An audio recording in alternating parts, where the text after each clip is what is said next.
Y ya. Ok, Uy. ya aquí está grabando. Bueno, ya estamos ready. Hombre, Bueno, que sí. saludos y buenas noches a todos los que nos están escuchando hoy a través del Facebook Live y después a través del canal de YouTube. Hoy vamos a continuar con la segunda parte del Jesús histórico ante la narrativa de ficción. Vamos a estar analizando los evangelios. Hoy me acompaña nuevamente Germain, que está a cargo del canal. ¿Cómo era el canal? Se me olvida el nombre. Movimiento herético, el de Explorando Mitos. Los dos son muy buenos, así que esto Sí, va en como verdad. movimiento herético. Pero sí, Explorando Mitos, Explorando Mitos. Saludos a todos, a los que nos van a acompañar, los que están sintonizando, a los que se van a conectar después.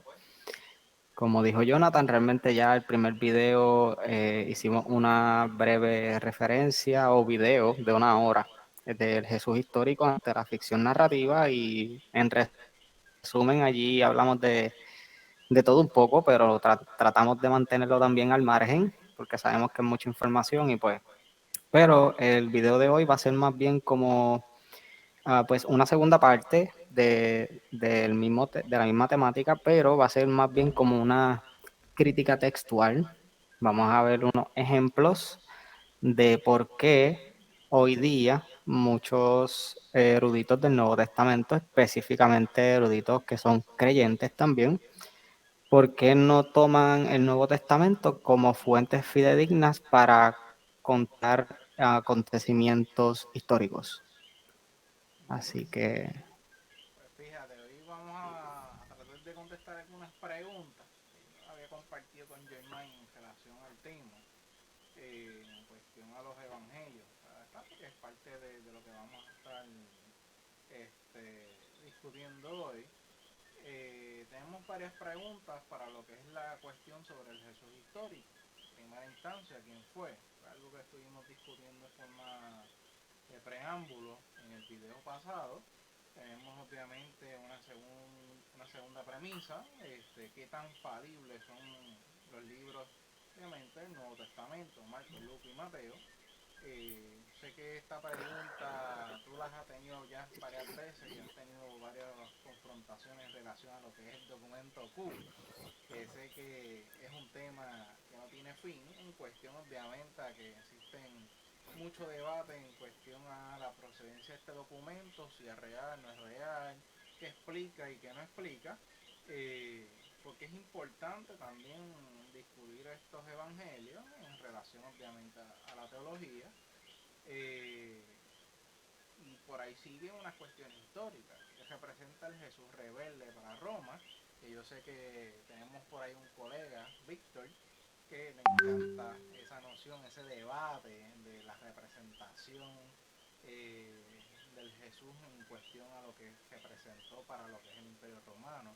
Si era una persona que aludía, obviamente, a desarticular el poder de Roma que tenía sobre la colonia en ese momento de Israel. También tenemos esa importancia, esas representaciones del tema para lo que es la teología y sus diversas ramificaciones que tenemos en el presente, que también es un tema de discusión. ¿Qué elementos históricos podemos separar de la narrativa de la ficción en cuestión de los evangelios? Porque sabemos y lo discutimos en el episodio anterior, que tuvimos elementos que sí eran reales, históricos, como lugares históricos, Babilonia, Jerusalén, Judea, sabemos que esos sitios sí existen, pero ¿qué representa realmente esta cuestión de lo histórico y los ficticios dentro de los evangelios? Sé que vas a entrar en detalle en esa cuestión ahorita. ¿Y qué autores podemos recomendar al público para el análisis de los evangelios? Sé que mencionamos algunos en el episodio pasado y sé que están más familiarizados con los autores que yo en cuestión obviamente a ese tema. Pero vamos al hecho. De los tres evangelios, Mateo, Lucas y Marcos. ¿Cuál es el histórico para ti? Vamos a empezar con ese tabú de saque. Pues yo sé que ese es el de donde vamos a partir para este análisis contextual general. Fíjate, no es una pregunta muy fácil de contestar. Por, mucha gente diría que Lucas es el historiador y entiendo el por qué quizás escogen a Lucas. Yo diría que Marcos. Y tengo mis posiciones, no estoy completamente convencido, pero me parece que si alguien estaba recogiendo um, algo histórico, desde el saque fue Marcos. Y algo que es bien interesante es que creo que Marcos termina en el capítulo 16. Las mujeres se van, no dicen nada a nadie y se van asustadas, ¿verdad? Porque Jesús no estaba allí.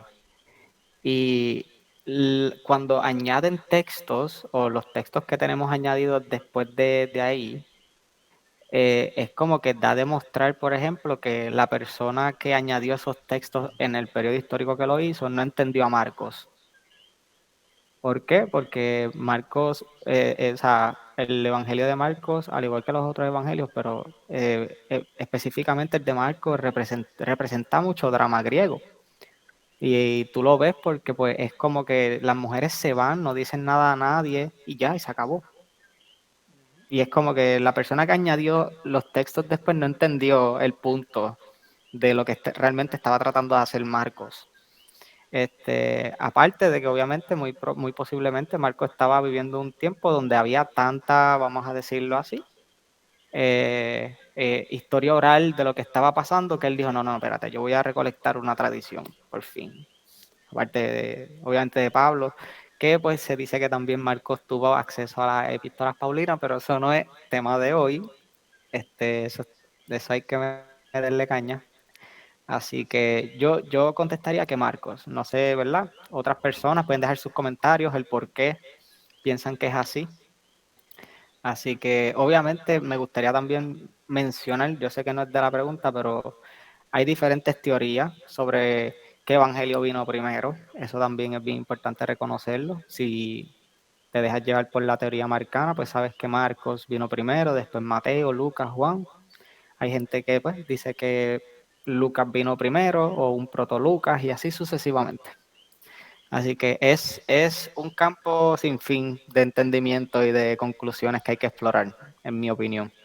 Fíjate, eso que menciona es algo interesante porque usualmente se entiende que prácticamente para los que estudian la teología de una forma seria, se aluden a la cuestión de quién copia a quién, porque hay similitudes, pero también hay sus diferencias entre los tres textos, ya sea por las influencias del griego, la forma del tiempo narrativo que se da, obviamente, entre los tres evangelios, o por las incongruencias que hay entre ellos mismos. Porque uno alude, obviamente, a lo que tú mencionas, se termina con la narración de las mujeres, otro ya alude obviamente a que es la aparición de Cristo y obviamente hay unas cuestiones bien particulares entre ellos, que pueden ser debatibles porque se escriben mucho tiempo después de los eventos de la presunta crucifixión del Jesús histórico, que todavía no tenemos evidencia de tal evento, y eso es debatible. Podemos hablar de Poncio Pilato, pero no hay un registro de Poncio Pilato práctico que podamos aludir. En cuestión de una evidencia, o sea, conociendo que los romanos escribían todo y tenían todo sumamente documentado, y que no haya una documentación alusiva a este suceso, da mucho banderita, que tenemos que entonces ir estudiando y desmenuzando en cuestión obviamente a este trasfondo. Entonces, si Marco es el historiador, y podemos decir que Lucas, pues, muchos lo consideran como historiador, ¿qué pasa con Mateo en ese proceso?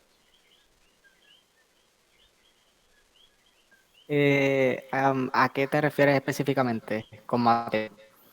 ¿Cuál viene a ser la idea central del libro de Mateo en relación a Lucas y Marcos? Porque sabemos que tanto Lucas como Marcos eh, tienen dos contextos diferentes.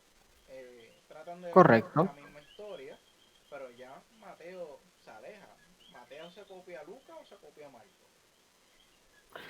Mateo estaría copiando a Marcos, depende, como te dije, si nos dejamos llevar por la teoría marcana, estoy aquí compartiendo pantalla rápido.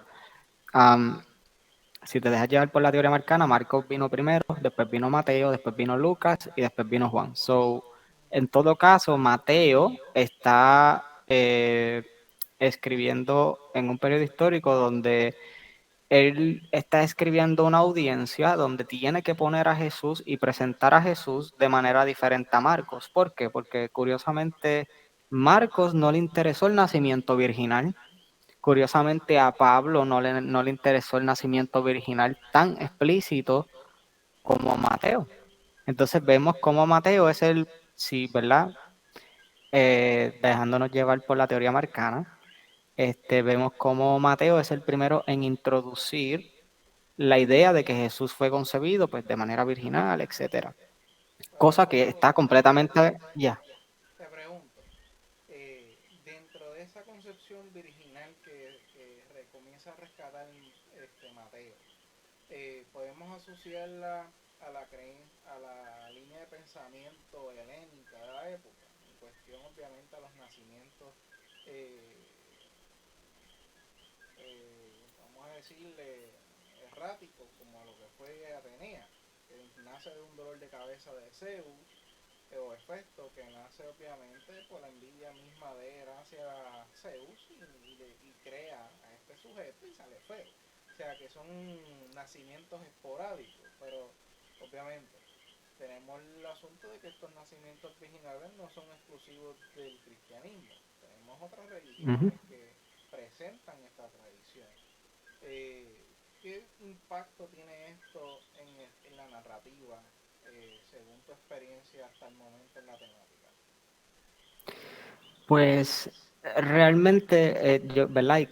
Creo que hay que dejar claro que no, nadie está diciendo, y creo que lo tengo que volver a repetir, nadie está diciendo que los cristianos se copiaron específicamente de un papiro egipcio, etcétera. Es simplemente un conocimiento que ya se llevaba llevando o se conocía, y hasta Justino Martín lo menciona, sobre, creo que era Perseo no sé si era primera apología o en hablando con Tifón, pero eso se puede verificar después. El punto es que la, la gente griega de esa época, eh, Romans, etcétera, no eran gente, ¿verdad? Y perdone la palabra, no eran gente estúpida. Ellos sabían, o sea, tenemos gallinas que ponen huevos sin tener, ¿verdad? Eso pasa. So, y existe. Um, ¿Tú crees que ellos no eran bastante observativos, estas personas en los griegos hablando? So, ¿cómo ellos interpretaban, por ejemplo, el nacimiento pues las gallinas poniendo huevos sin concepción, etcétera? Era como, tiene que ver con una palabra en griego, obviamente yo no sé griego, so me van a disculpar ahí. Les recomiendo a David Lidwa y el último video con Myth Vision Podcast que hablan sobre específicamente de los nacimientos virginales. Es un excelente video porque explican a detalle específicamente la pregunta de Jonathan, cómo la concepción virginal ha impactado o se entendía al nivel élite, no tan solo los griegos, sino los romanos, estas otras culturas que interpretaban también sus nacimientos pues prodigiosos, etcétera. Y también pues conlleva también como que una mezcla de temas porque tenemos que hablar de lo que es el sexo, lo que es puro, lo que es la impureza, porque implicar que si Dios tiene sexo significa que Él no es puro. Ujú, ¿Por qué? Porque el sexo en el ser humano marca debilidad y ningún Dios puede ser débil. ujú. Es una So, interesante proposición. De mano. Bueno, continuando con el tema, tenemos ahí el asunto del documento Q. Sé que es un tema que tú has trabajado con algunas personas, lo has discutido y tiene que ver obviamente con pues, los cuatro evangelios principales, Marcos, Lucas, Mateo y Juan. ¿Cómo tú ves este documento en relación a la figura de Jesús? ¿Es un documento que se puede considerar fiable dentro de lo que es lo que dentro de lo que has podido explorar en tus investigaciones, o es un documento que hay que tener mucho cuidado en relación a su investigación? ¿Qué tú crees sobre ese documento? Ok, no soy experto en el documento Q, obviamente. Tengo que decir que, por ejemplo, personas como Dennis MacDonald, que trabaja Mimesis y, ¿verdad?, con poesía y literatura homérica, yo considero su trabajo importante, bien interesante. Yet, en la academia no se considera tan importante y tan interesante. Lo mismo pasa con esta versatilidad que tienen los académicos con, por ejemplo, ¿por qué lo menciono? Porque Dennis MacDonald es una persona que ha escrito libros y se posiciona a favor de Q. Tenemos, por ejemplo, a Richard Carrier, que no necesariamente pues cree en el documento Q, pero acepta otras cosas y así sucesivamente. O sea, tienes de todo en la academia realmente. So, yo en lo personal no he explorado tanto la teoría de Q. Yo simplemente me he quedado con la teoría marca. Me hace mucho sentido y realmente simplifica mucho, ¿verdad? Porque significa que si hay un documento Q, pues realmente pues, es especulación porque no lo tenemos. Ahora, el que no lo tengamos significa que no haya evidencia de que no, pues no, pero again, hasta que alguien no me pruebe a mí que yo estoy en un Matrix, yo no tengo por qué pensar o creer que yo estoy en un Matrix. Uh-huh. Es así. So, yo por lo menos en esa cuestión me mantengo con la teoría marcana y sobre Q, pues realmente pues dentro de lo que yo he estudiado no le encuentro tanto uso, me mantengo un poquito alejado, pero tampoco lo condeno ni me mantengo, tú sabes, ni tocándolo con una vara, como que simplemente no lo he explorado lo suficiente. Perfecto. Pero hay varios libros, so, después podemos dejar links o lo que sea, por si la gente quiere, hay libros que se pueden recomendar para eso. Sí, eso sería algo muy bueno, pues sé que hay muchas personas, por lo menos aquí en Puerto Rico, que intentan estudiar pues esas temáticas y no poseen los recursos para ello. Al igual que nosotros en ocasiones cuando comenzamos a investigar sobre pues los asuntos históricos que rodean la figura de Jesús dentro del cristianismo, inclusive pues, a través de lo que es la religión comparada, que también la haces súper bien, tienes excelentes trabajos y ensayos sobre ello, así que les recomiendo al público cotejar academia.edu, a Germain. Eh, Le dejamos el enlace en el canal de YouTube para que puedan cotejar sus trabajos. Son muy buenos y los recomiendo tan sumamente completos. Así que tenemos grandes aportaciones ahí del colega. Regresando al Jesús histórico, me parece bien curioso el tema todavía de los nacimientos virginales. Sé que mencionaste que no se trata de que el cristianismo haya copiado otras religiones, pero como mencionamos también en el episodio anterior, tenemos muchos Jesús históricos. ¿A qué Jesús histórico nos vamos a referir? Es el mismo que nos referimos al asunto del nacimiento virginal y cómo llega esa influencia religiosa, obviamente, a la tradición judía. Yo tenía algunas conversaciones con Germain en relación, obviamente, a estas influencias a través de lo que se conoce como el difusionismo cultural, sobre el origen, obviamente, de la población judía que son descendientes propiamente de estos primeros habitantes que van a ocupar la zona de Mesopotamia. todos estaban interconectados, se conquistaban unos a los otros y sucesivamente. Se va a mantener entonces una cuestión de intercambio cultural, político, religioso, económico, que va a llegar obviamente hasta el desarrollo de este pensamiento en donde Mateo comienza a narrar y darle importancia a este asunto del nacimiento, porque si no nos equivocamos, dentro de la interpretación, un nacimiento virginal significa pureza. No hay un asunto entonces de divinidad, nace como una deidad, no nace como un mortal como se presume en los primeros dos evangelios. Me equivoco, hermano. Pues eh, Te la puse difícil ahí. es que fíjate, sí, sí, mano, es que por ejemplo las cartas paulinas ponen a Jesús como un ser preexistente. No, no, el Evangelio de Juan pone a Jesús como un ser que siempre ha existido. O sea, vemos que por alguna razón, para estos dos evangelistas, en un periodo histórico, escribir sobre el nacimiento virginal o la concepción virginal fue algo importante para la audiencia.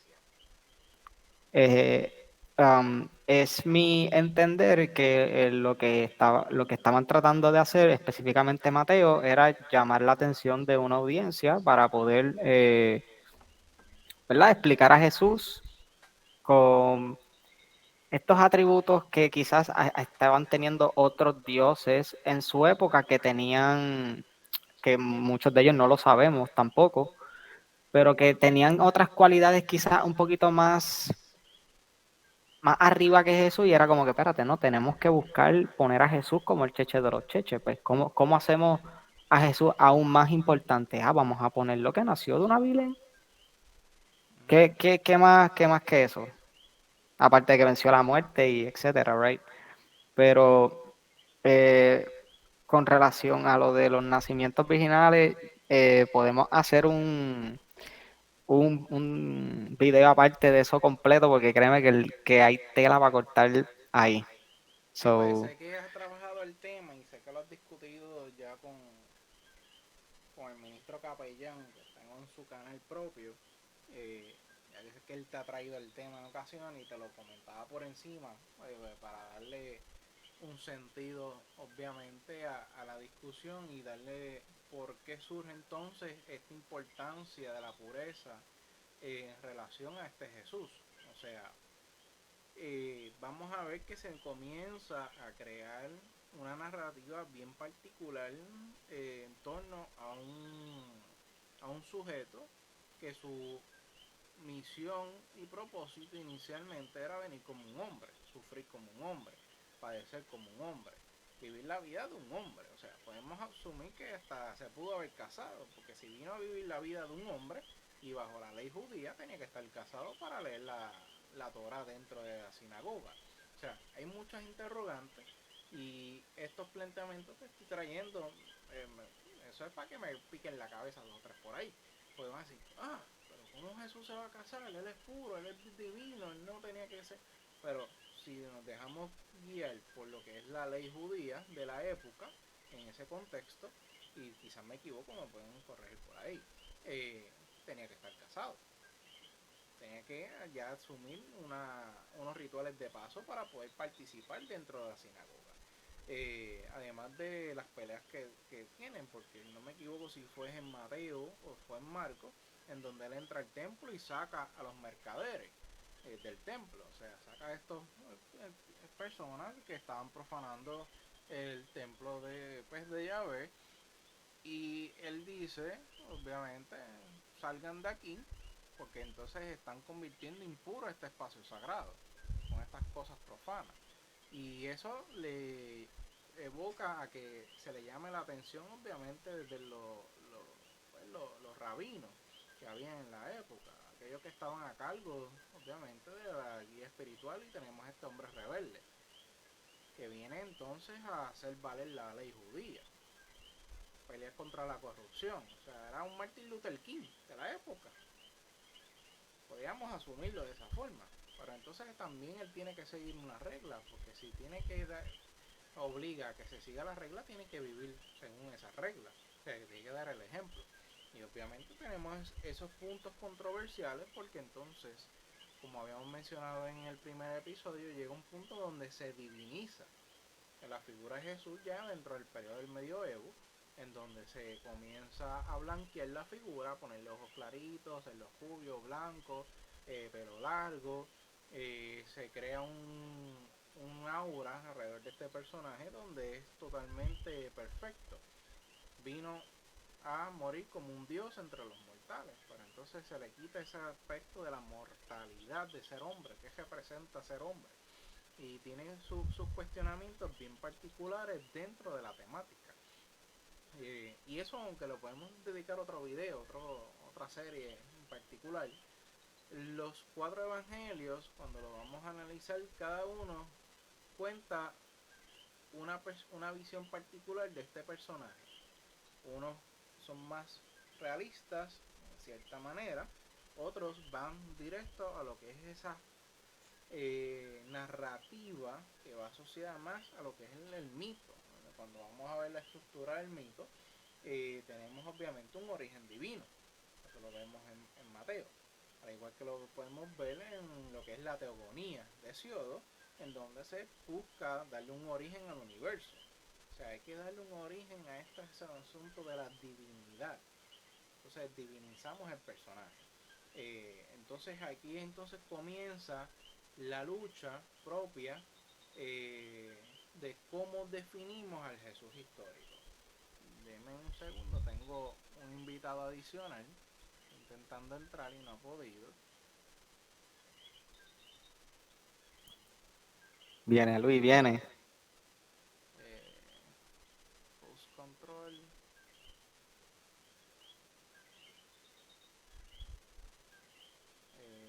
Okay.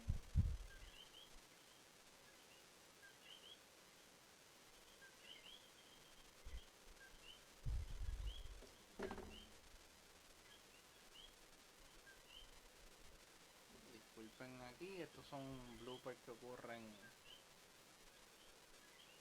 en vivo y a todo color.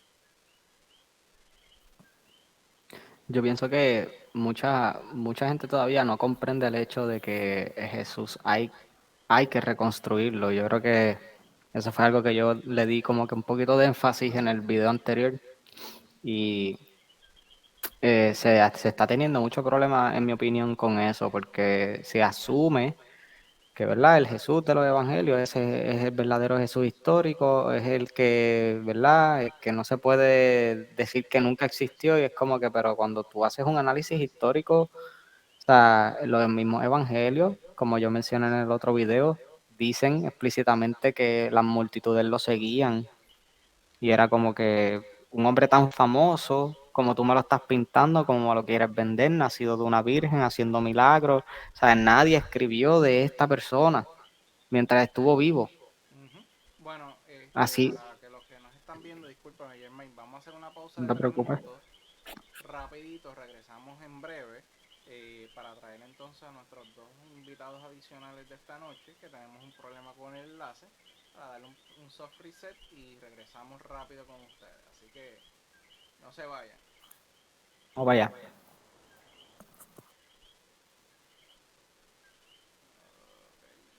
Voy a cerrar aquí y reenvío el enlace. ¿Quién se va a meter? Luis y Víctor. Ah, vaya, vaya. Dale, dale. Estamos grabando aquí. Bueno, ¿qué le pasó a Luillo?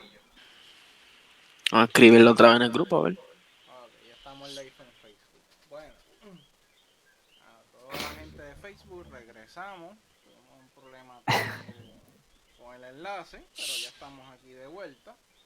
Quedamos discutiendo el asunto propio de lo que fue el nacimiento virginal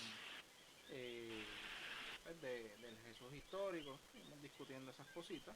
Por nosotros nos acompaña hoy Víctor Arce, Saludos. un colega historiador aficionado a la historia Eso es romana. así. Le encanta pelear sobre temas de la Guerra Fría. Está ahí sumamente pompeado, así que le deseo mucho éxito en esa preparación como historiador, que tiene mucho Está futuro, Gracias, sumergido, gracias. sí. tremendo talento. Así que vamos a meterle mano a esto. Bueno, Víctor, ya que llegaste aquí, vamos a calentar Ujú. un poco la olla, porque ya Germain calentó bastante. Ya se tomó Hmm. un cafecito, pero vamos a ver acá contigo. Ahí hay una pregunta bien particular que te quiero hacer. Y yo sé que tú estuviste Diablo. ahí hablando de eso con nosotros en el chat que tenemos aparte de diálogo. Y era cómo Ujú. el cristianismo desarticuliza el imperio romano. Cómo Bueno. Ujú. tú elaboras ahora esa cuestión en relación obviamente al impacto que tienen los evangelios Ujú. y ese conocimiento que tú tienes sobre Roma. O sea, ¿cómo tú ves ese asunto de estos cristianos? ¿Fueron mártires al final y al cabo? ¿No fueron mártires? Ujú. Mira, lo que pasa con el cristianismo en Roma es que, obviamente, primero eran judíos. Los judíos dentro de Roma, podemos decir desde que viene, ¿verdad? Que está Herodes, que es el reina, ¿verdad? Que reina Judea y todo este ámbito, era parte de la élite romana. Eso es algo que mucha gente tiene clara. Y los judíos tenían, podemos decir que tienen un gran derecho, eran como que especial. No es que fueran especiales, es que tenían trato especial. Herodes se encargó de eso, pero Herodes tampoco era un gobernador bastante estricto, podemos decir que incluso hasta cruel. Según la Biblia, que mandó a matar a los niños recién nacidos, ¿verdad? Eso es algo que mucha gente conoce. Pero respecto a lo del cristianismo y Roma, comienza más con Nerón. Nerón es el que comienza la persecución de los cristianos. ¿Por qué? No estamos claros. A algunos cuando quema se incendia se le atribuye eso a los cristianos, pero la realidad es que no estamos claros quién fue. Hay gente que lo atribuye a Nerón, pero tampoco hay evidencia de que Nerón realmente se quedó tocando un instrumento mientras Roma ardía. De hecho, tenemos datos que mencionan que todo lo contrario. Nerón actuó como un tipo de héroe y dejó un montón de refugiados dentro de su palacio. So, en cuestión cómo comienza y el por qué la persecución a cristianos no está muy clara. Podemos decir que fue por el incendio de Roma, al menos a eso se les acusa. ¿Qué pasa? Si brincamos al 300, ¿verdad? De Cristo, cuando viene Constantino, que no cristianiza el imperio, él hace legal la religión cristiana, ¿verdad? El que cristianiza el imperio son muchos años luego. Crea división en el imperio romano. ¿Por qué? Porque tenemos que entender que el imperio romano era bastante liberal, ¿verdad? Para los estándares cristianos de la época. Muy liberal. Podemos decir cosas como la homosexualidad eran muy normales. De hecho, la homosexualidad era tan normal que cuando el emperador Claudius, descendiente de Julio César, el emperador que viene después de Calígula, dijo que no le gustaban los hombres, que era completamente heterosexual, eso era visto como algo anormal. Era extremadamente normal ser ¿verdad? Bisexual, es la palabra correcta. Pues estas cosas van chocando con los valores cristianos de la época. Y no puedo decir no diría el machismo porque tanto el cristianismo como el sistema romano era bastante patriarcal. Eso hay que dejarlo bastante claro. Y empieza a chocar también porque se le quita dinero al budget militar de Roma y esto es importantísimo. Tenemos que entender que Roma era una máquina de guerra y diplomática, pero Roma tenía un problema. Sus fronteras con el norte desde siglos, desde que tenemos memoria, desde luego desde el saqueo del 380, los gálicos y las tribus barbáricas llevan tratando de invadir Roma por milenios. Esto es un hecho. Cuando el cristianismo le quita budget militar, literalmente, tú puedes ver un cambio en el equipo, en la calidad de entrenamiento. Por ejemplo, tenemos la crisis del siglo III, que la crisis del siglo III el cristianismo estaba resurgiendo un poco más. Ya Roma estaba en una decadencia por las manos administradores. Cuando viene el cristianismo, le quitan más dinero a la milicia para dárselo a la iglesia, empeoran más las cosas. No solamente, podemos decir que hubo un tipo de protesta, porque simplemente el romano no puede, además de que no puede aceptar este tipo de religión conservadora que va en contra del imperio, también hay que entender que el imperial cult, que es la religión de Julio César, que es la que se convierte en la religión de los emperadores, tú no, si tú le faltas el respeto al emperador, prácticamente era cárcel o muerte, o exilio. Punto y se acabó. El cristianismo no reconocía el culto imperial. Eso fue realmente lo que los fastidió, ¿verdad?, con el gobierno romano. Y que podemos decir que el cristianismo, al principio, no es que se buscaron su propia persecución, en el sentido de que no está correcto la persecución que comenzó Nerón, no. Pero bajo los estándares romanos era, ¿verdad?, era buscada esa persecución, porque no siguieron la ley romana. Pero No, fíjate, no alabaron a los emperadores. hay algo bien curioso dentro de ese primer movimiento cuando surge el cristianismo, Ujú, que surge obviamente entre diversos grupos de ujú, judíos que inicialmente pues se va asociando grupos helénicos de helenos y ujú, van adoptando la creencia, se va claro. expandiendo rápidamente. Hay un choque Ujú, entre los dioses que se le tenían culto, Júpiter, ujú, eh, Ayuno y muchos otros, ujú, con este nuevo dios que estaba surgiendo y estaba ganando popularidad, porque los ujú, valores que transmitía el cristianismo en ese momento iban ujú, en contra de los valores romanos que se buscaban practicar en ese momento. Porque ujú, Roma ya tenía una forma de concebir el poder y la forma de que el cristianismo aludía a la noción de la promesa, ya sea de la ujú, salvación o el paraíso, chocaba enormemente con estos valores romanos. De ahí podemos ujú, asumir que se inicia previamente esta cacería de pastores o líderes del cristianismo, iniciando obviamente después de ese siglo tercero, que los ujú, vemos que son ejecutados o pues que son perseguidos para buscar la forma de restarle fuerza al movimiento cristiano. Así que ujú, son unas cuestiones bien particulares porque con lo que tú mencionas ya vemos obviamente que hay posiblemente una génesis a esta cuestión de ujú, cómo entonces inicia esta posible persecución y de por qué son perseguidos entonces porque son acusados de quemar entonces a Roma. Pero ujú, realmente quemaron o fue un complot para acusarlo. claro. Porque Ujú, obviamente esto genera que el movimiento adquiera después mayor fuerza. Pero cuando tú ujú, prohíbes algo, automáticamente la gente lo va entonces por ujú, curiosidad a seguir. Y entonces, ¿cómo se ujú, transforma esta visión del Jesús histórico? Pues entonces comienzan a crearse nuevas narrativas. Eh, con nosotros está Luis Padilla, teólogo. Buenas noches, Luis. Buenas noches a todos.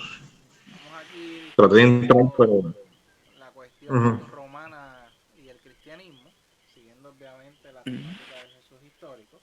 Estaba preguntando a Víctor sobre la disolución del Imperio Romano a causa del cristianismo. Una discusión bien chévere, un excelente punto de vista que trae.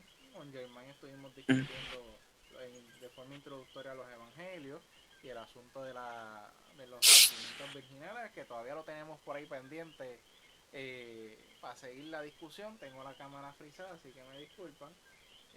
La tecnología hoy no quiere ser de ayuda.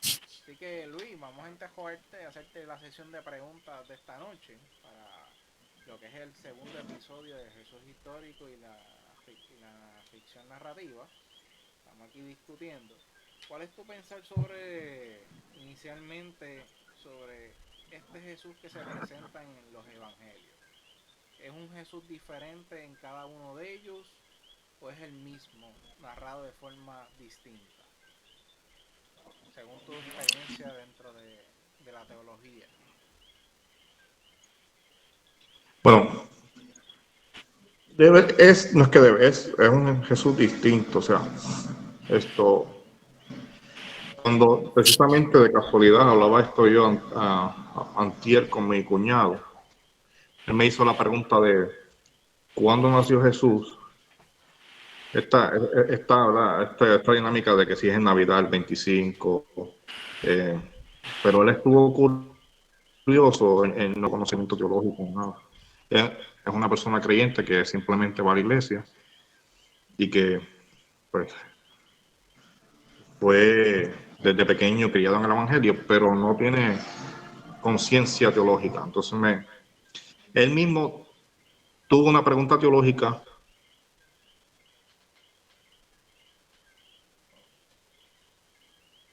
Es decir, decía, ¿cómo Jesús, que es una figura tan grande, mucho sobre su nacimiento? O sea, ¿qué tienes que decir sobre eso? Entonces, precisamente ahí comenzamos a hablar por la noche y le expliqué que cuando uno estudia a Jesús, hay dos Jesús. Jesús histórico, Jesús de las narrativas. Pero dentro de ese Jesús de las narrativas hay varios Jesús. El Jesús de Mateo, de Marcos, de Lucas, el de Juan, el de Pablo, el de Pedro. Entonces, cuando vamos al Evangelio, ¿qué Jesús estamos hablando? ¿Verdad? El Jesús histórico apela a la evidencia, no científica, a la evidencia histórica de si este personaje existió y no. Y una de su pregunta apela precisamente al Jesús histórico. ¿Cuándo nació Jesús? ¿Cuándo murió Jesús? ¿Jesús existió realmente? Entonces, ¿verdad? Lo único que le puede decir, pues mira, en la Biblia no es un documento histórico, es un documento teológico, pero podemos tener visos históricos. Por ejemplo, se habla de Belén, se habla de Nazaret, se habla de Pilato y se habla de Herodes. Entonces, si Jesús nació en el tiempo de Herodes, pues se fecha entre el 7 al 2 del Antiguo Testamento, por la figura de Herodes, ¿verdad? Hay un range, no es que específicamente Jesús nació en tal año. Ahorita estaba viendo yo un video, ¿verdad? Entonces, en esta carta que le hace Pilatos a Tiberio, dice, esa carta está escrita en el 32, Jesús tenía 30 años, pues ahí podemos deducir que Jesús nació en el primero de esta era. O sea, que no hay un consenso, sino que hay entre el primero y el 7 hubo un nacimiento, ¿verdad? Entonces, de lo poco que habla de los evangelios es que uno puede hablar de un Jesús histórico. Ahora, en cuanto a Jesús de las narrativas, es el Jesús de la fe, que es lo que le interesa a la iglesia, ¿verdad? En el caso de él, o en mi caso, que soy creyente, no me afecta mucho esto. Pero sí, cuando vamos a hablar de Jesús y citamos Mateo, citamos Marcos, Lucas, tenemos que saber que ese Jesús, aunque es el mismo, ¿verdad?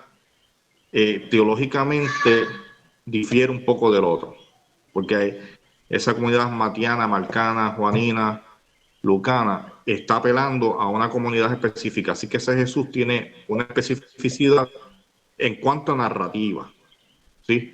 Porque Jesús narrativo es un Jesús de la fe.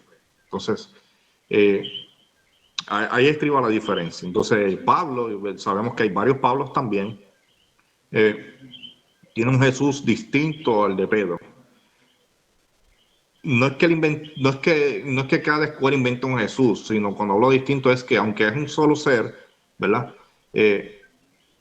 Al ellos establecer la teología y la narrativa de esa comunidad, tienen una exigencia específica a la comunidad que no apela a otra comunidad. Entonces podemos ver unos documentos distintos. Por ejemplo, Juan, que 80 años después trata de hablar a una comunidad helénica, tiene que apelar a la filosofía, a otros elementos que Marcos no, que Marcos escribe a Roma. Entonces ya han pasado unos 30 años más que en Marcos y hay otros datos, hay otros elementos donde han pasado varios años, donde ellos tienen, ¿verdad?, un documento específico y quizás por eso Juan tiene más documentos extras. Lo vemos en lo que pasó ayer con Pilato. Cuando Jesús y Pilatos hablan en Juan es extenso, versus los otros evangelios un poco más cortos. Y así sucesivamente. Cada evangelio va a apelar, ¿verdad? Por ejemplo, el sermón del monte en Mateo es en el monte literal, pero en Lucas es en el llano. O sea, Jesús está hablando en el llano, no en el monte. Es en el monte o en el llano. Pues la narrativa te dice, no importa si es en el, ¿sabes? Si es en el monte o en el llano, la narrativa en sí es el mensaje. ¿Sí? Cuando tú apelas al Jesús de la fe es el mensaje. Y a ambos dicen lo mismo. Va dirigido a una comunidad específica. Porque la teología en Lucas es una teología bajita, un Jesucristo bajito, que le habla a las mujeres, que le habla a los pobres. Por lo tanto, el monte no interesa el monte. Interesa que esté Jesús igual que nosotros, en el llano. en Mateo tiene que estar en el monte porque Jesús es igual a Moisés. ¿Sí? Entonces, si Moisés fue al Sinaí, Jesús tiene que ir al monte de los olivos y desde allá hacer la similitud con Moisés y decir, yo soy la nueva ley. Entonces, esa es la teología detrás, ¿verdad? No es que hay una diferencia, sino hay una apelación teológica detrás del Evangelio. Igual si hay cuántos endemoniados en Marcos hay 7 y en Mateo hay 2. Hay 1, perdón. Y así tú vas a ver que en sí, son 7 o son 2, no, en sí serán 7 o 2, pero ambos dictan que hubo un galanero, ambos dictan que hubo un endemoniado, ambos dictan que hubo este tipo de acontecimiento. Claro, no es un endemoniado literal, porque en Marcos podemos ver que el endemoniado es Roma, ¿verdad? El sistema romano. Pero cuando ves las diferencias y tú te sientes, tú dices, ok, en los dos, ¿cuál es la similitud? Más que las diferencias. Ahora, cuando vas a estudiar a Jesús histórico, pues ya las diferencias sí crean una interrogante grande. O sea, ¿fue en el monte o fue en el llano? Decídete. ¿Sí? Allá hay una diferencia, tenemos que partir, ¿verdad? De cuál de las dos narrativas realmente es la correcta o qué está pasando aquí. Oye, Luis, Porque dentro de lo que mencionas sobre esos distintos Jesús que vienen de Marciana, Lucana, etcétera. Se construye un Jesús. Luis, tienes que bajarle un poquito. ¿Cómo? Que se escucha doble allá. Ajá. No me avisa, no sé por qué. Tranquila. Son cosas que pasan en vivo y a todo color, papá. Por lo que mencionas, Jesús particular en cada narrativa. Eso lleva a la creación de un Jesús particular asociado a esas necesidades de esas comunidades. Pero ¿acaso eso no es ¿cómo te lo puedo plantear? Atemperar la figura de una forma en cuestión al poder que se ejerce sobre el personaje. O sea, yo lo moldeo para satisfacer mis necesidades y seguimos para una cuestión que son mitos. No solamente excluir dentro de sino que lo vemos a ver. Sí.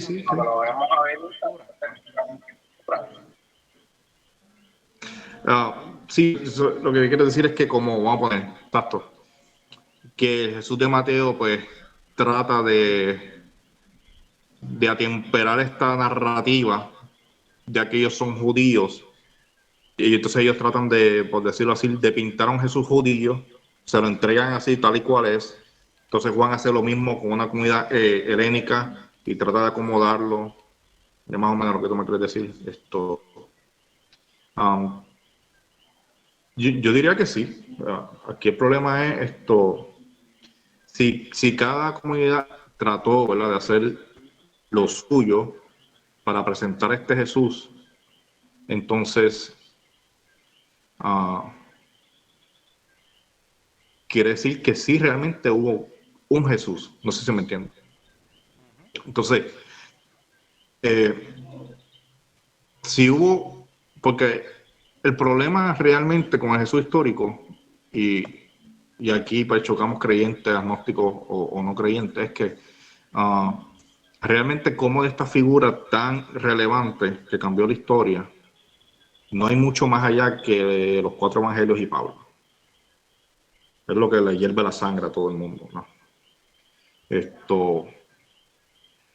Pero a la misma vez, lo que yo he visto, por ejemplo, de Pilato, es apenas un documento que se encontró en Cesarea con su nombre, que es perfecto, igual que como dice Lucas. Pero al sol de hoy, ¿verdad?, de Jesús, nada. Pero si encontramos de Pilato algo, Pilato existió, entonces hay una posibilidad de que esto sea real. Ahora, la otra pregunta es si Jesús existió, sí, ok, pero entonces estas comunidades lo divinizaron o no lo divinizaron. Entonces, habría que ver que también cada comunidad trató de hacer de este Jesús un Dios. Entonces, ahí entra la cristología también. Entonces ya tenemos varios problemas, ¿verdad? Cristológicos, históricos en la narrativa.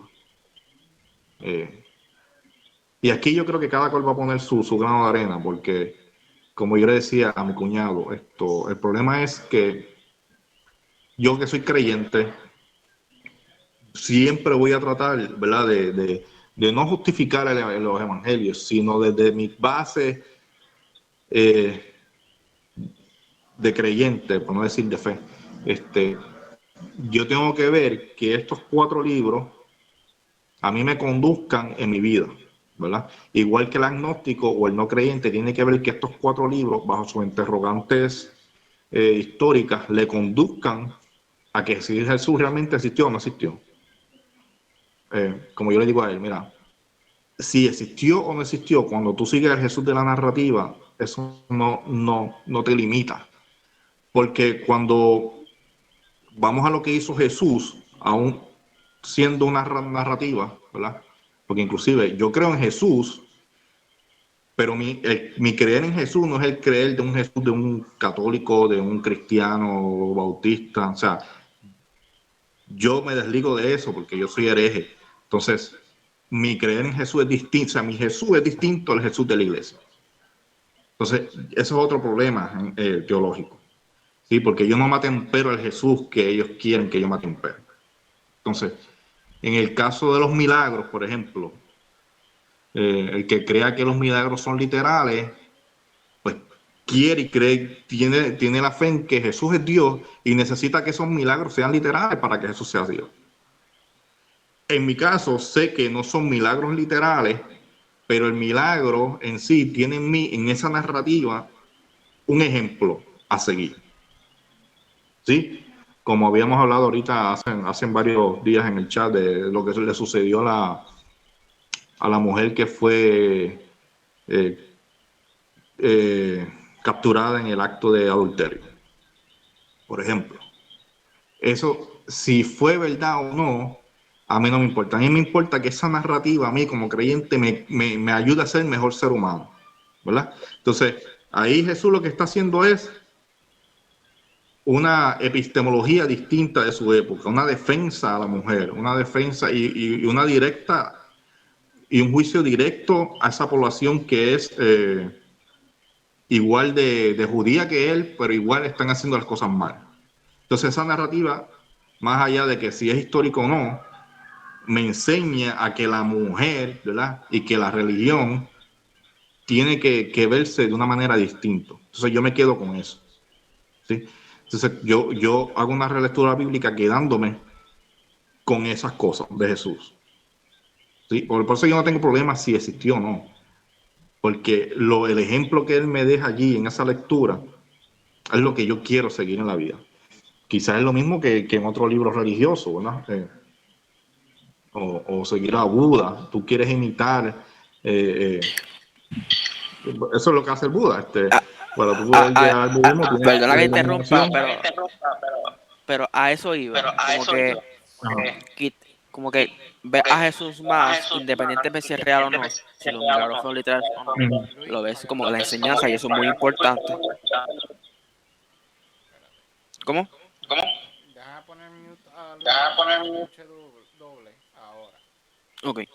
Pues a eso voy. Pues, dices que Jesús existió, no importa. Eso lo entiendo y así debe ser en el sentido de que independientemente de las incongruencias de la Biblia, si no, eso nos quita tu fe. Eso es muy importante.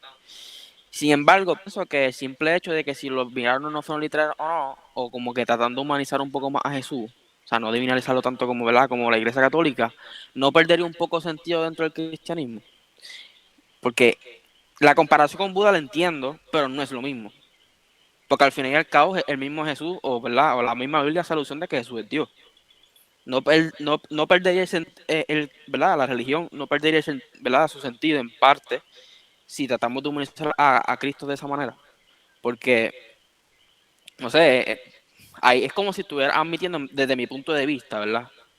Como si estuviéramos admitiendo indirectamente de que la religión cristiana es como cualquier otra y que ha sufrido de ese proceso de que Jesús puede haber sido un hombre que no fue Dios, pero pasó por este proceso que pasó, yo no sé, Dionisio, Osiris, César, que mucha gente lo niega, muchos creyentes lo niegan. Y es una gran posibilidad. O sea, no quiero que suene así de feo, pero prácticamente es como admitiendo que no, puede que no sea real. Que eso para ti me vino de importa porque, como te digo, el ejemplo que estoy en el budismo, lo importante es la enseñanza que te trae. Pero no perder el sentido para ti entonces la religión en sí. Porque, ¿sabes? El budismo y el cristianismo ahí no son iguales. Si Marta nunca dijo ser un dios, ni hizo alusión a eso.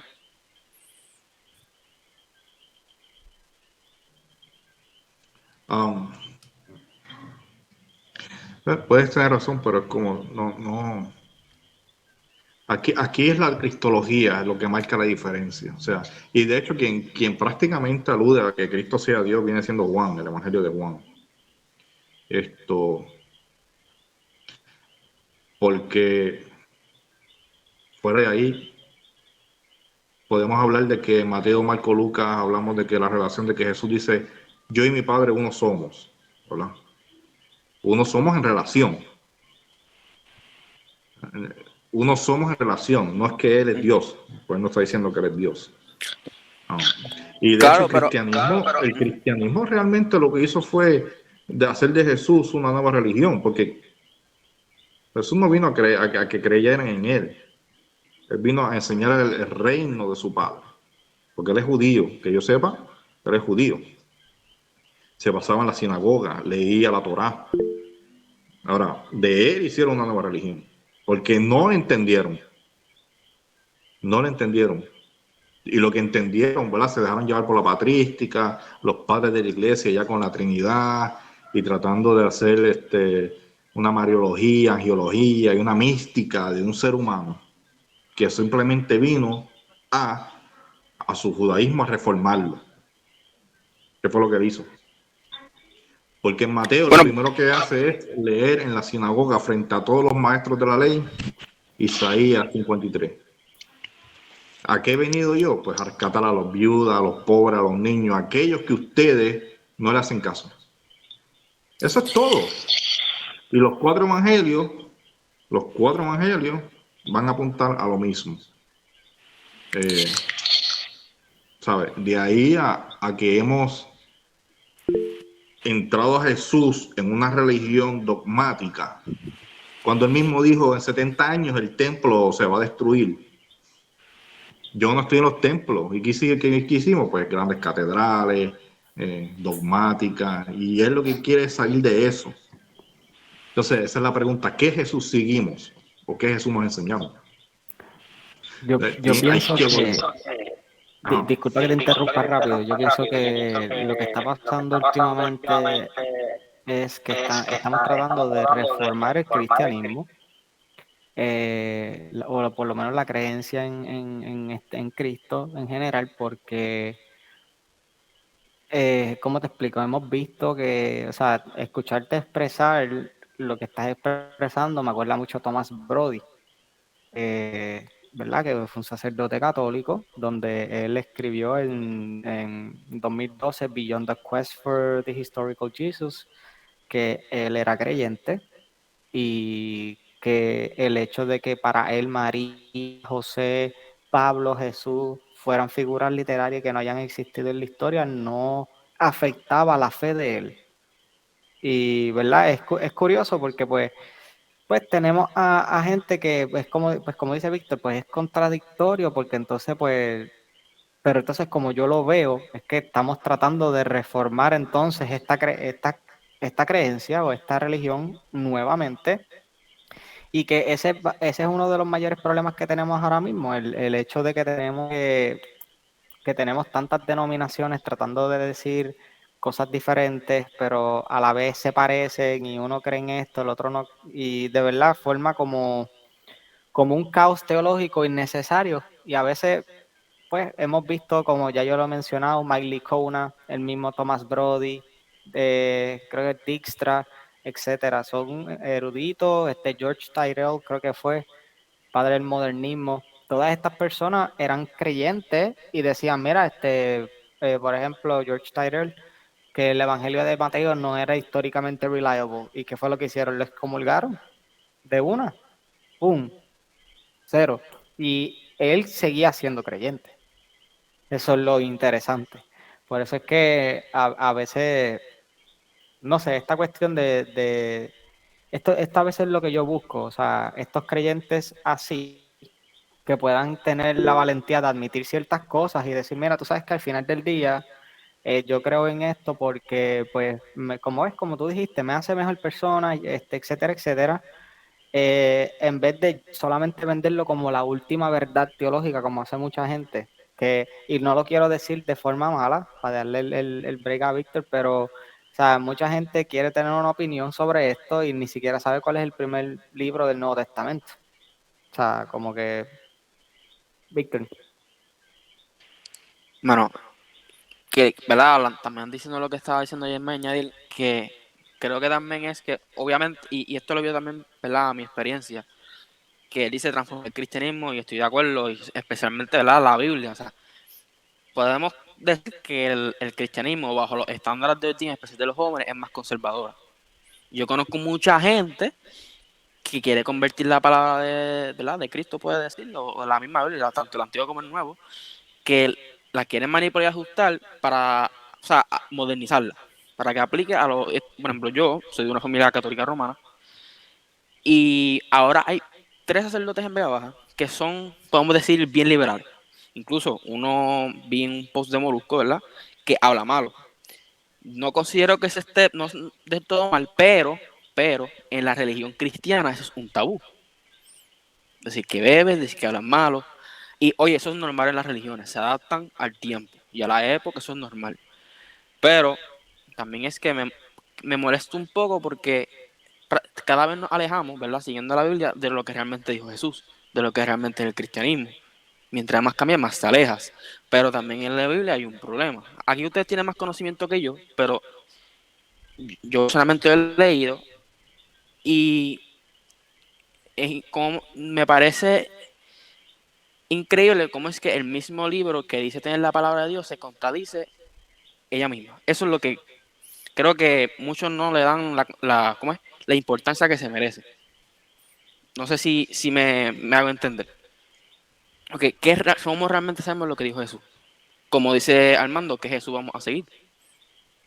Son personas que no estuvieron en los hechos. Son personas que estaban prácticamente escuchando, por decir, el chisme.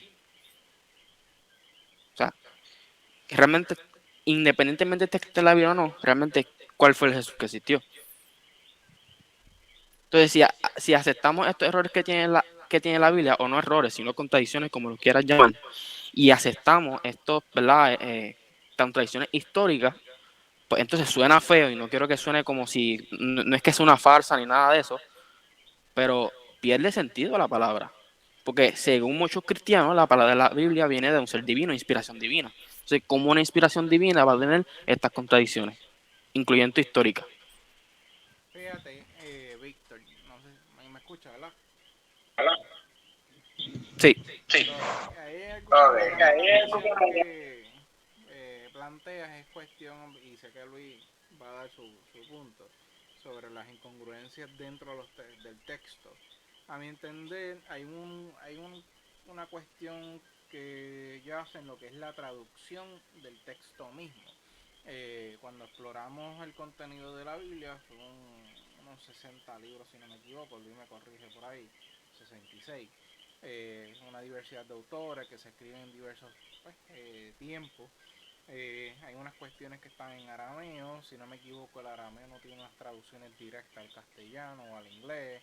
Se hace bien difícil también traducirlo a lo que es el hebreo, ya que una palabra no necesariamente significa lo mismo en el otro contexto cultural. O sea, se generan todo ese tipo de contradicciones al momento de hacer una interpretación misma sobre los textos que van a generar la composición de la Biblia. De ahí, a mi entender, surge esta problemática de las contradicciones. la mala traducción y la mala forma de ejecutar estas traducciones llevan a estas contradicciones continuas que todavía tenemos presente en la diversidad de traducciones de la Biblia que tenemos en la actualidad. La King James tiene su interpretación, Reina Valera tiene su otra, la de los católicos tiene otra, y así sucesivamente. Yo creo que aquí es importante entonces generar un estudio lingüístico en relación al origen de estos textos, de qué zona provienen y cuál es la carga simbólica o la representación de esas palabras en ese contexto, tiempo y espacio, para entonces entender el por qué hoy día se reflejan como contradicciones dentro de las múltiples teologías que existen tanto en el Nuevo Mundo como en el Viejo Mundo. Y eso es un problema que se le da muy poca importancia. Ya a lo mejor Luis quizás conozca dos o tres que cojan el tema en serio, al igual que Germain. Pero la temática de tomar esto en serio en cuestión de estudiar la genealogía de los textos en su cuestión cultural, a mi entender todavía falta mucho que hacer, porque apenas se ha comenzado a discutir este asunto lingüístico, que es un problema lingüístico, no hay de otra. Esa contradicción que tenemos sobre sobre las cosas que ocurren dentro del texto, sí, tienen unos problemas que yacen en una raíz de un malentendido lingüístico, una malinterpretación que se ha continuado repitiendo a lo largo del tiempo hasta tenerla hoy. Por eso es que dentro del protestantismo tenemos tantas denominaciones, porque no se ponen de acuerdo con las interpretaciones. Una cosa es lo que ese autor intentaba transmitirnos en ese momento versus lo que nosotros interpretamos con la palabra, pues somos contextos socioculturales totalmente distintos. Es como el lenguaje del español. Aquí el español es anglosajón con una mezcla del africano, del arawak, etcétera. Tenemos una mezcla lingüística en Puerto Rico y el resto del Caribe. Esas 5 identidades caribeñas que están por ahí que nosotros negamos, que también hablan español, pero también está el francés. Y hay otros idiomas. Cuando vamos a Latinoamérica pasa lo mismo. No es lo mismo decir bizcocho en Puerto Rico que decir bizcocho en México. Allá es una grosería. Acá nosotros lo asociamos con un postre. O sea, hay unas cargas representativas de las palabras Es un que postre. todavía no, que no tomamos en consideración. Y te apuesto que dentro de las escuelas teológicas que hay en Puerto Rico todavía no se toma en consideración eso. Porque es algo que no se discute, pasa desapercibido. Son bien pocas las personas que a lo mejor se sientan a buscar realmente las traducciones reales del griego, del arameo, del hebreo. Y yo sé que Luis se sienta con su paz y calma, Germain también se sientan para explorar los textos en su idioma original dentro de lo que se tiene registrado, porque tampoco podemos determinar que es 100% eso, porque son copias de la copia de la copia que se alteran. Es como el relato oral. Los relatos orales siempre se alteran con el tiempo. No es el mismo relato cuando se inicia que cuando pasa ya 5 o 10 generaciones en el futuro. O sea, hay unas cuestiones ahí que hay que tenerlas en cuenta. Y yo creo que dentro de los diversos movimientos seculares que se han tomado estas discusiones, han pasado por alto esta cuestión, a mi entender. En Puerto Rico tenemos dos organizaciones, no voy a decir nombre para no estar dando patrocinio de gratis, y usualmente cuando debaten estos temas pasan por alto esta discusión.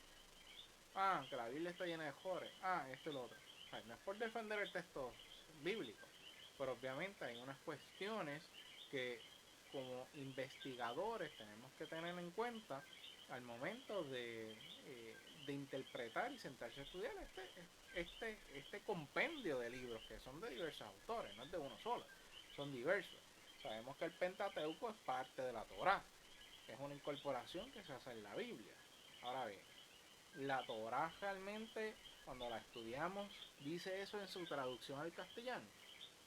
¿De qué castellano estamos partiendo? porque el hebreo lo podemos interpretar de una forma, pero en España el español se habla con un acento y acá se habla diferente. O sea, no son los mismos contextos. Podemos tener palabras similares y podemos asociarlas, porque así funciona el lenguaje, la forma de comunicación por asociación.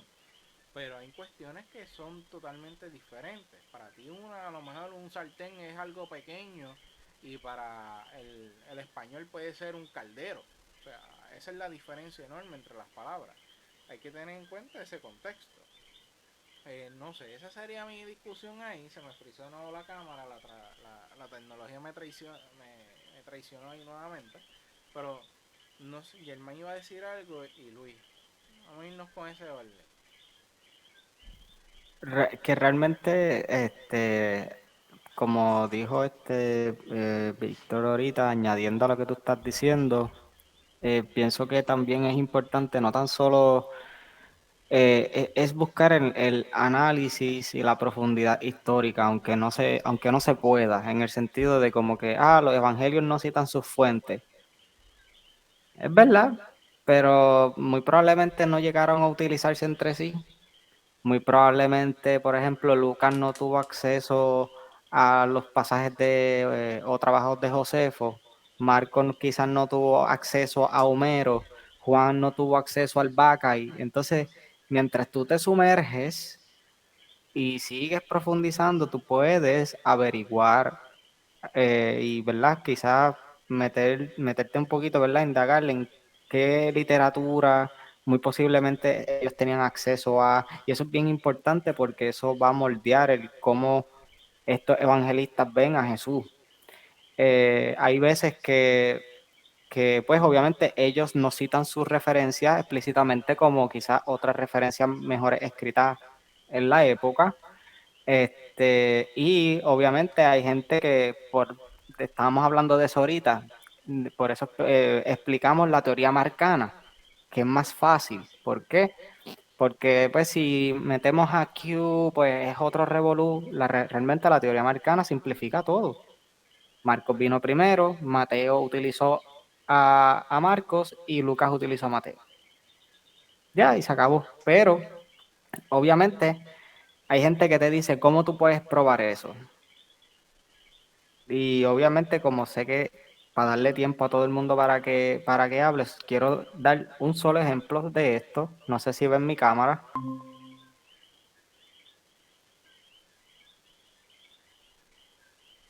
¿Ven mi cámara? Sí, se ve. Sí. Ok, un brequecito. Por ejemplo, un ejemplo bien detallado, Mateo capítulo 3, versículo del 7 al 10 y Lucas capítulo 3, versículo del 7 al 9. O sea, las palabras en brown es básicamente los verbos que cambian. Y si tú te fijas aquí, lo único que cambia es que Mateo puso pretendas y no pretendas, y Lucas puso y no empieces, pero lo demás se queda igual, excepto que Lucas pone frutos y dignos en plural. Mateo lo deja en singular, o sea, el texto es básicamente lo mismo.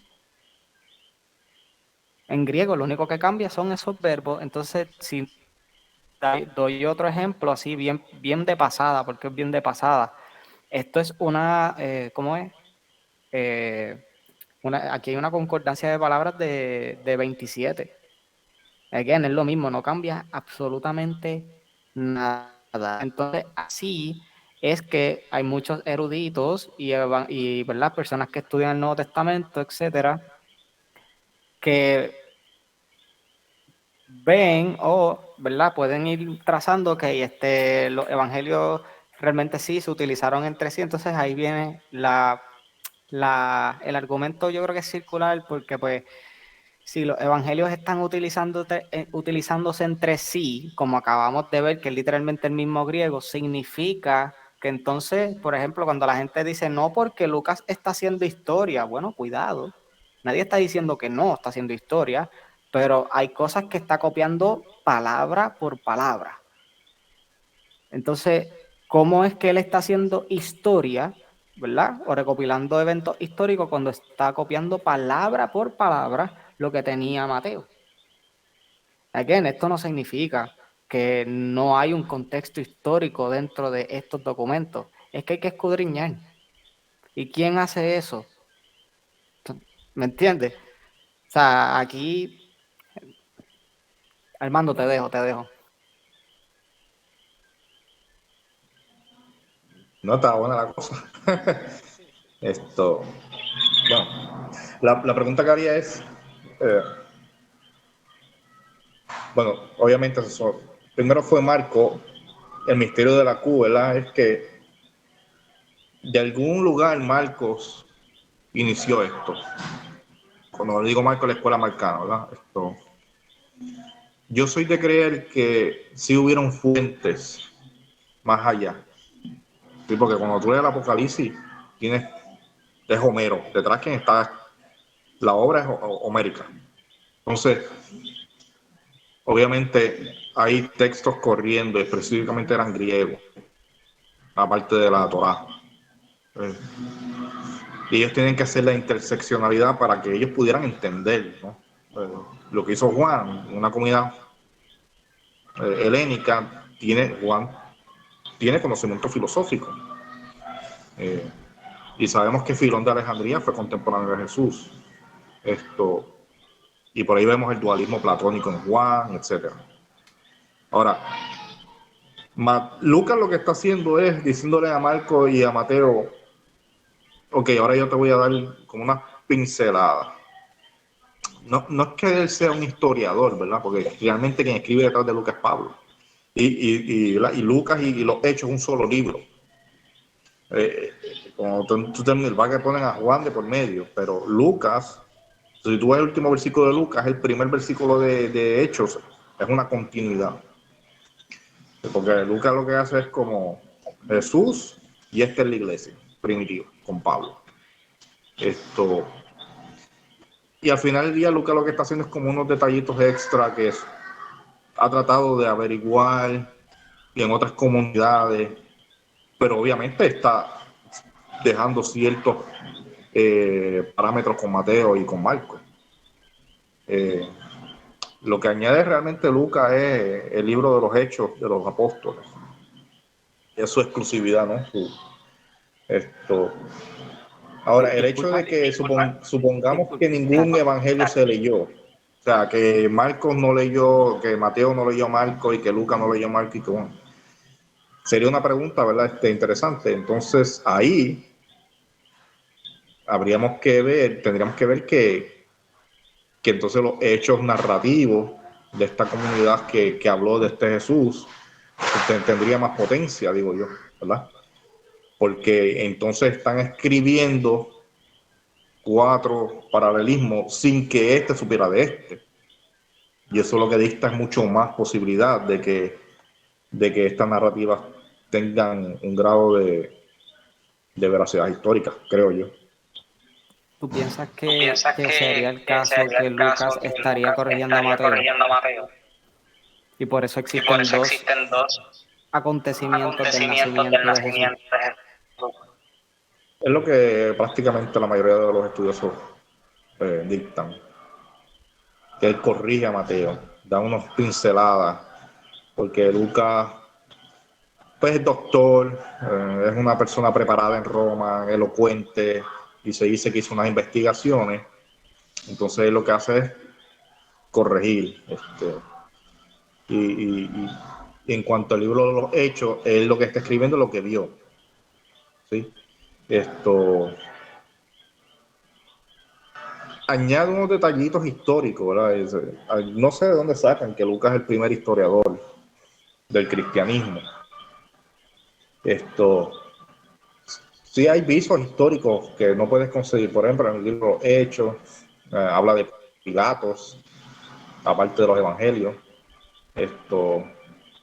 Pero, como tú dices, cuando tú ves el paralelo entre Mateo y Lucas, es poco, exacto, las correcciones como tal.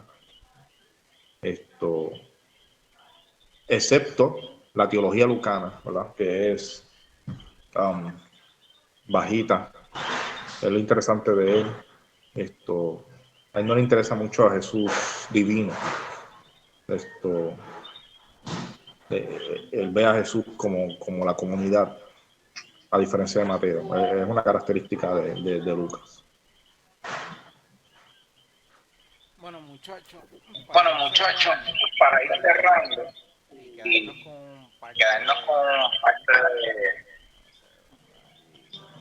y poder tener el tercer episodio, bueno, nos vamos a quedar sin material. Nos queda una tercera parte para darle conclusión a la temática. En resumen, lo hemos estado explorando, a los que nos han estado viendo, la cuestión obviamente del Jesús histórico. Hemos explorado varias cosas, varias ideas, varios cuestionamientos y debates. O sea que hemos probado un poquito de todo en esta paella de ideas que hemos presentado aquí, para que ustedes allá tengan obviamente tela para cortar y puedan generar sus propias conclusiones y iniciar sus propias investigaciones, que es la idea final obviamente de estos 3 episodios que estamos desarrollando para ustedes, con el propósito de incentivar obviamente una investigación de carácter teológico, histórico y social, que ustedes puedan obviamente tener esas herramientas y comenzar a trabajar con ellas y no se dejen tampoco manipular por cualquier persona que se levante en un podio a predicar la palabra. O sea, como mencionan en muchas frases por ahí dentro del cristianismo, tenemos los famosos falsos profetas, emisarios de los mercaderes del templo, como se le dice, con todas estas teologías que van hacia una nada prácticamente, que son cíclicas, y no se ponen a discutir estas cuestiones que son prácticas y básicas dentro de la misma historia del cristianismo. En el próximo episodio vamos a estar trabajando la continuación de este tema que presentamos hoy y vamos a dar unas conclusiones en cuestión obviamente al pensar de todos nuestros invitados, así que quedan nuevamente invitados al próximo episodio de esta miniserie del Jesús histórico ante la ficción narrativa, para darle entonces un fin a esta miniserie de 3 episodios. Si desean otra serie de algún tema en particular, son bienvenidos a dejarlo en la sección de comentarios. Por ahí tenemos cocinando otras temáticas, como lo que es la serie de los nacimientos virginales. Estaremos compartiendo con Germain nuevamente la temática y espero sentarme a planificar otra serie con Víctor, con la cuestión de la caída del Imperio Romano, y entre otros temas por ahí, que lo vamos a ver si lo publicamos en el canal también de Historia y Antropología, cuestión de la Revolución Rusa. Esperemos escucharlo ahí hablando de ese tema, que está planeando hacer un libro, así que vamos a que darle todas esas buenas vibras para que su proyecto se lleve a cabo. Y también tenemos próximamente Gracias. unos debates con Armando sobre la ecoteología, también que es uno de los temas que está trabajando en su libro, que está próximo a salir. Estamos trabajando con la edición de la entrevista que va a estar próximamente por ahí. Tenemos problemas técnicos acá con los programas, pero estamos encaminados a eso. Así que gracias por estar con nosotros esta noche. El video de este episodio va a estar disponible durante el día de mañana en YouTube, que vamos a estar compartiéndolo en las redes sociales, por si les interesa volver a recapitular sobre esta discusión, además de que va a estar grabado pues en Facebook, y pueden dejar sus comentarios, sus discusiones en torno a la temática. Dejen hasta preguntas, ¿no? Y si desea estar invitado para hacernos preguntas, están bienvenidos también a hacerlo. Esa es la idea del canal. Así que siéntanse en confianza sobre participación. No tienen que ser unos eruditos. Solamente una pregunta curiosa es suficiente. O sea, no existe pregunta tonta, existe gente que no pregunta. Así que esperemos verlos en el episodio final, que estará ya para el próximo año. Pues ya estamos ya próximo a culminar el año, así que comenzamos el año nuevo con el episodio final de esta pequeña serie, Jesús Histórico, ante la ficción narrativa. Así que muchas gracias y excelente noche. Nos vemos a todos. Vemos. Cuídense. Ok,